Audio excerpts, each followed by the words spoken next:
Baik, di bagian ini kita membahas tentang langkah-langkah penelitian dan pengembangan.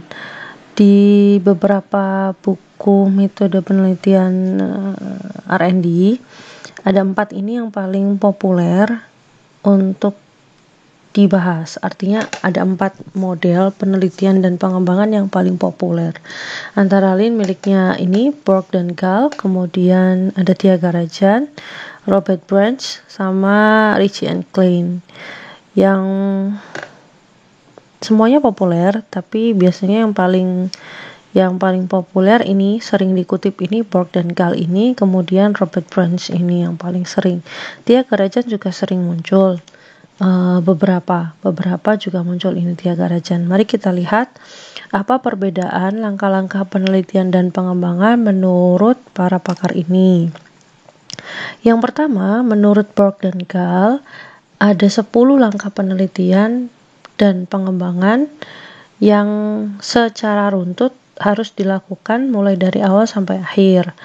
Nah, di sini 10 langkah ini sudah yang paling mewakili apa yang harus dilakukan, mulai dari research sampai kemudian mengeluarkan hasilnya gitu. Kita mulai dari step yang pertama, ada research and information collecting. Di sini berarti peneliti melakukan satu penelitian dan pengumpulan informasi. Di sini pada bagian ini research and information collecting ini kalau kita cocokkan dengan level penelitian R&D yang tadi sudah dibahas di video sebelumnya, maka di sini kalau di level 3 maka step yang pertama ini dilakukan berdasarkan produk yang sudah ada sebelumnya. Tapi kalau di level 4 di sini berangkatnya dari potensi atau masalah yang ada di lapangan. Gitu. Di sini juga dilakukan studi-studi literatur. Misalkan kita ingin mengembangkan kita melihat ada suatu masalah potensi di mana siswa itu di sekolah sering merasa kesulitan dengan penjelasan guru, sedangkan buku penunjang di sekolah tidak ada. Kemudian kita ingin mengembangkan suatu modul atau LKS untuk siswa gitu ya. Maka kemudian kita bisa juga mengumpulkan literatur terlebih dahulu, LKS yang sesuai untuk siswa kelas sekian itu seperti apa modelnya, atau kemudian kita melakukan kaji literatur apakah sudah banyak LKS atau modul yang dibuat di luar gitu ya, di luar sana, maksudnya di yang sudah beredar dan cukup baik untuk digunakan. Kalau memang itu sudah bisa digunakan ya pakai itu saja, berarti kan nggak perlu mengembangkan produk yang baru gitu ya. Jadi bisa kaji literatur. Bisa juga melakukan uji pendahuluan, misalkan melakukan survei ke siswa, misalkan Anda ingin mengembangkan satu model pembelajaran yang baru misalkan. Kemudian bagian research and information collecting ini Anda selain melakukan kaji literatur, Anda juga bisa melakukan survei ke anak-anak, misalkan dikasih beberapa pertanyaan, siswa suruh menjawab, nanti jawaban mayoritas mereka pinginnya seperti apa sih, nah itu juga bisa. Kemudian melakukan planning, perencanaan, mesti ya kita lakukan perencanaan dulu, dibikin desain kasarnya gitu ya, kemudian develop preliminary form a product. Jadi kita bikin produknya itu model yang sederhana dulu. Kalau bahasa ininya kita bikin prototype.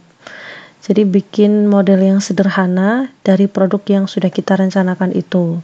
Jadi nggak sampai langsung sempurna, tapi minimal bagian-bagian produknya itu sudah terlihat gitu ya, bagian-bagian utamanya lah itu terlihat. Atau kalau Anda membuat suatu rancangan model misalkan, maka poin-poin utama dari model pembelajarannya itu sudah terbentuk gitu.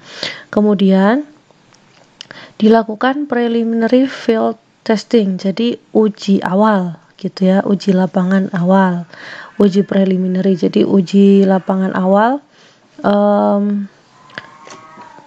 biasanya kadang ini ada juga kalau di versi yang tadi Kalau di versi yang bagan yang sebelumnya tadi bisa dikatakan ini uji terbatas gitu ya, uji coba terbatas yang biasanya itu hanya diuji cobakan pada beberapa orang saja gitu atau beberapa ahli.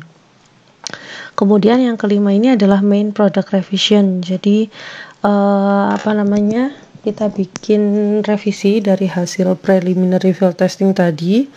Setelah direvisi, kemudian kita direvisi itu berarti dibuat ulang versi revisinya yang lebih sempurna. Kemudian langkah ke-6 ada main field testing atau uji coba utama gitu ya. Uji coba utama ini sudah agak lebih banyak subjeknya. Kemudian operational product revision berarti ya revisi-revisi yang lebih kompleks lagi, lebih lengkap. Kemudian operational field testing berarti sudah uji coba lapangan, uji coba skala besar. Kemudian final product revision ini sudah yang paling akhir. Kalau sudah sampai di final product revision, ketika dia sudah siap, berarti kemudian terakhir adalah melakukan dissemination and implementation. Jadi produknya didiseminasikan, dipublikasikan gitu ya, disebarluaskan, disampaikan kepada pihak-pihak yang mungkin berkaitan dengan media yang kita bikin atau produk yang kita bikin, kemudian diimplementasikan, digunakan di lapangan. Itu modelnya Borg dan Gall. Ini yang cukup populer dan cukup lengkap gitu. Selanjutnya ada Tyagarajan. Tyagarajan ini sederhananya biasanya disebut sebagai 4D, modelnya 4D. Tyagarajan ini. Jadi kalau misalkan kadang ada buku yang menyebutnya model pengembangan 4D gitu. Define, Design, Development, and Dissemination. Lebih sederhana dari miliknya Borg dan Gall tadi. Karena di sini pola utamanya adalah define. Define itu ya mendefinisikan, artinya mendefinisikan itu apa? Mendefinisikan masalah dan potensi. Apa yang mau dikembangkan? Apa yang perlu untuk dikembangkan? Apa yang mendesak? Apa masalah utamanya gitu. Jadi ya boleh juga tetap berangkat dari produk juga boleh. Berarti masalahnya adalah produk yang sudah ada itu belum cukup efektif misalkan, atau belum cukup berguna misalkan. Nah, itu juga termasuk define juga. Setelah itu melakukan perancangan atau tahap desain. Setelah tahap desain selesai, dilakukan development atau pengembangan. Setelah dilakukan pengembangan, dilakukan dissemination atau penyebarluasan. Ada banyak step yang tidak tercantum di sini ya, kalau dibandingkan dari Borg dan Gall. Kalau di sini artinya ketika kita pakai model Tyagarajan, ada beberapa langkah yang disederhanakan, misal kayak uji coba. Kalau uji coba di Tyagarajan tadi kan ada beberapa kali ya, ada beberapa macam. Kalau di sini nggak harus gitu misalkan. Ya pokoknya media kita itu sudah dicek oleh ahli. Kemudian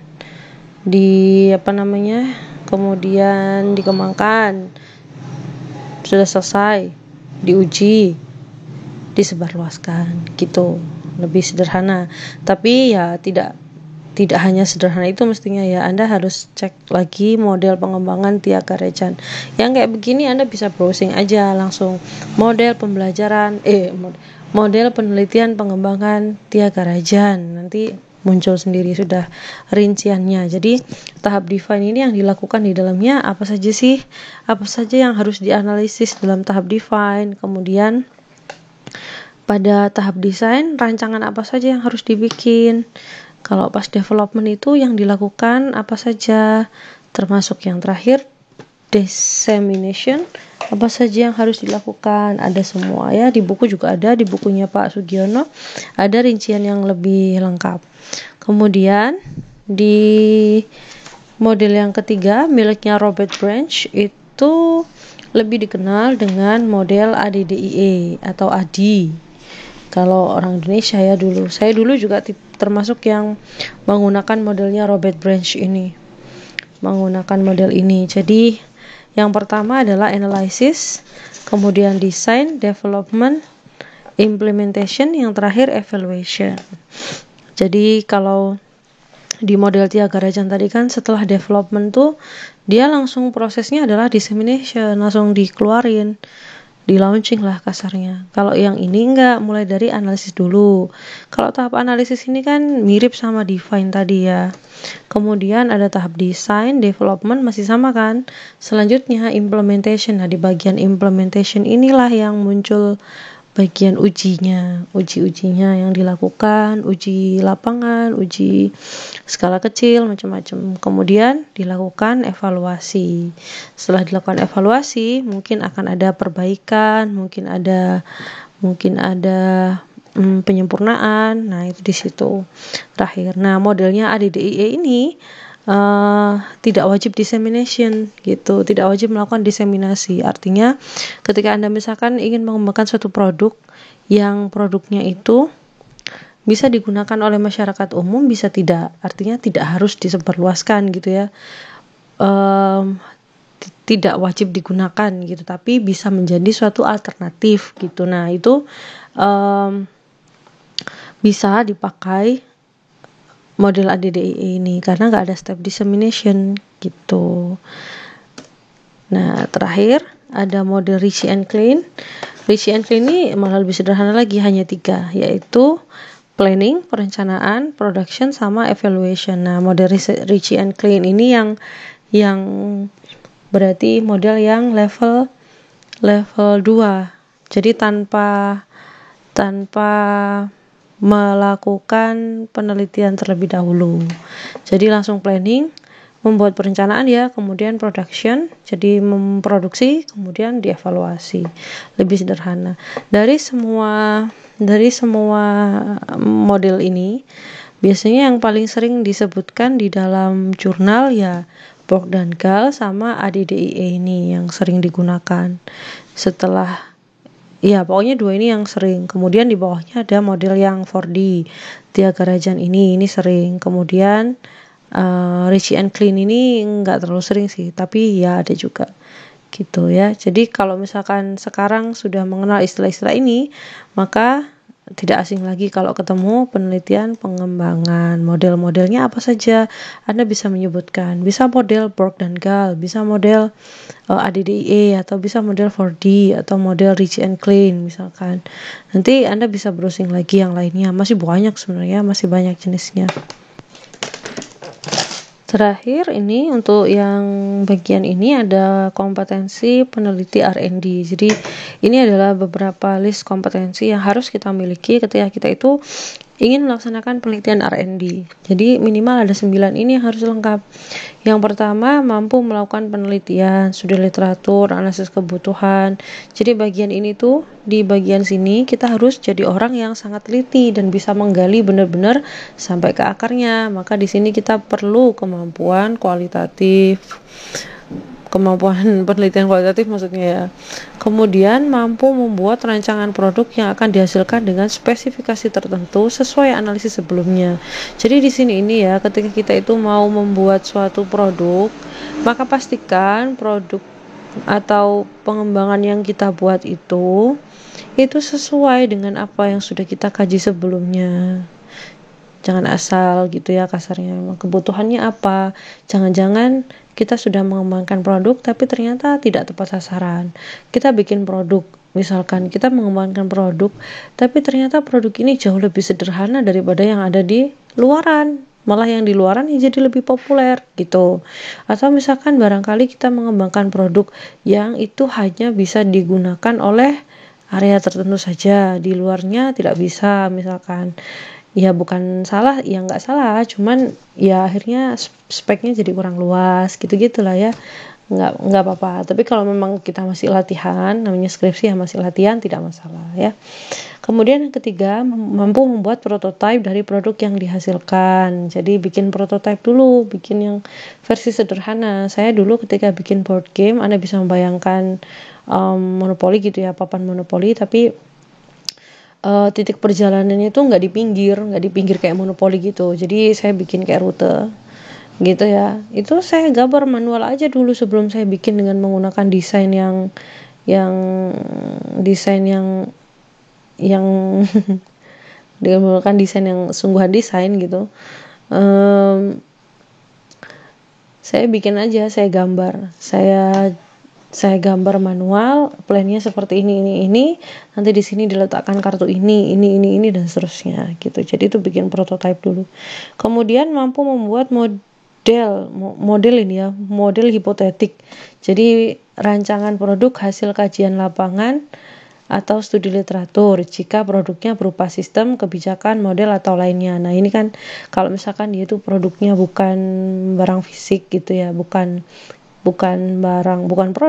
produk fisik gitu ya, produknya berupa sistem, kebijakan, model, maka kita menyebutnya bukan prototype tapi menyebutnya model hipotetik gitu ceritanya. Yang kelima, mampu melakukan pengujian internal yang melibatkan para ahli dan praktisi yang relevan. Jadi pengujian internal itu biasanya kita melibatkan para ahli dan praktisi. Kapan dilakukan uji internal ini? Tergantung modelnya. Kadang ada yang dari desain saja itu sudah divalidasikan. Jadi desain divalidasikan dulu. Setelah oke, berarti desain kan oke, desain tuh nanti sudah ada prototipenya tuh ketika itu divalidasikan. Setelah divalidasikan oke, baru dikembangkan, artinya baru diproduksi gitu, diproduksi yang benar-benar sampai oke gitu ya. Kemudian setelah proses produksi selesai, divalidasikan kembali. Ada yang seperti itu. Kepada siapa? Ya kepada para ahli atau para praktisi gitu, kepada para ahli yang di bidangnya sesuai dengan produknya gitu ya. Ada juga yang modelnya itu ketika desain gak divalidasiin dulu, pokoknya setelah dia bikin desain langsung dikembangkan, setelah dikembangkan baru kemudian divalidasi gitu. Ada yang seperti itu juga. Saya dulu juga melibatkan para ahli karena saya bikinnya board games, saya validasikan ke ahli, ada ahli materi atau ahli bidang dulu, ke dosen 2 orang. Satunya yang praktisi, satunya memang ahli di bidang materinya, satunya ahli di bidang pembelajaran. Kemudian dari praktisi saya memvalidasikan ke guru di sekolah. Jadi divalidasikan ke beberapa ahli dulu, baru ahli dan praktisi ya maksudnya, baru kemudian diuji cobakan ke siswa. Terus mampu menggunakan hasil uji internal untuk melakukan perbaikan, mampu melakukan pengujian eksternal dengan uji coba terbatas sampai uji coba skala besar. Lah ini, kalau uji internal sudah beres, dari ahli-ahli sudah oke semuanya, baru kemudian diuji eksternal. Mulai dari uji coba terbatas, misalkan sama 5 siswa. Setelah 5 siswa, nggak ada catatan, nggak ada hambatan atau apa, coba di skala yang agak lebih besar, 15 misalkan, baru kemudian nanti skala besar lagi, lebih besar lagi gitu misalkan ya. Terus mampu membuat laporan yang rasional dan sistematis. Kalau ini sih nggak cuma pengembangan ya, semua penelitian ya harus bisa bikin laporan yang rasional dan sistematis. Kemudian yang ke-9 adalah mampu menyebarluaskan dan mempromosikan produk yang telah teruji. Ini juga kompetensi, karena percuma kalau produk itu dibikin tapi tidak bisa bermanfaat banyak untuk masyarakat atau untuk umat gitu ya. Sebaiknya ada manfaatnya, sebaiknya gitu ya, sebaiknya ada manfaatnya. Oke, bagian ini saya cuma sekian. Untuk yang materi selanjutnya saya sambung di video yang berikutnya.